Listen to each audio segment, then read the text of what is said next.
جس طرح درخت سے زیادہ ٹہنیاں پھوٹیں، زیادہ پتے نکلیں تو سایہ گھنا ہو جاتا ہے، اسی طرح یہ جو آراء کا اختلاف تھا صحابہ کا، اس نے بعد میں آنے والوں کے لیے حضور علیہ الصلوۃ والسلام کے ارشادات کے سارے پہلو واضح کر دیے اور سایہ گھنا کر دیا۔ یہ اختلافات کہ کوئی آمین بلند آواز سے کہتا ہے، کوئی خاموشی سے کہتا ہے، یہ رائے کا اختلاف ہے۔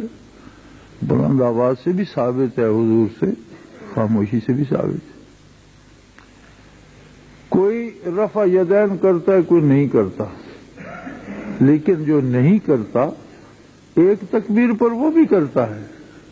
تکبیر اولیٰ پہ تو سب ہاتھ اٹھاتے ہیں، تو انکار تو نہ ہوا۔ اب آگے اختلاف شروع ہوا، اصول میں تو متفق ہو گئے کہ جی رفع یدین کرنا چاہیے، یہ اصول ہے، یا آمین کہنا چاہیے، یہ اصول ہے۔ اب اختلاف رائے میں ہے کہ آمین بلند آواز سے کہی جائے یا دل میں کہی جائے۔ اصول ہے کہ رفع یدین کیا جائے۔ اب اس اصول پہ کسی کو اختلاف نہیں، سارے ہاتھ اٹھاتے ہیں۔ اختلاف اس میں ہے کہ جب بھی اللہ اکبر کہا جائے نماز میں ہاتھ اٹھایا جائے یا ایک ہی تکبیر اولیٰ پہ اٹھایا جائے۔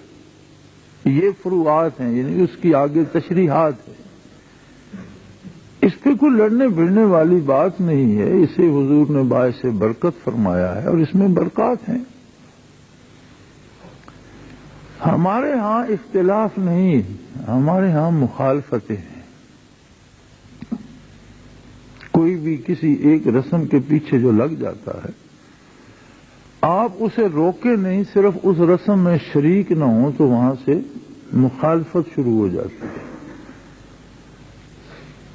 بعض اوقات تو بات لڑائی تک، ڈنڈے سوٹے سے گزر کر بندوق کی گولی تک پہنچتی ہے، لیکن کم از کم یہ ہوتا ہے کہ ایک دوسرے کو خارج از اسلام ضرور کیا جاتا ہے۔ یہ ہماری کم از کم مخالفت ہے کہ یہ مسلمان نہیں ہے۔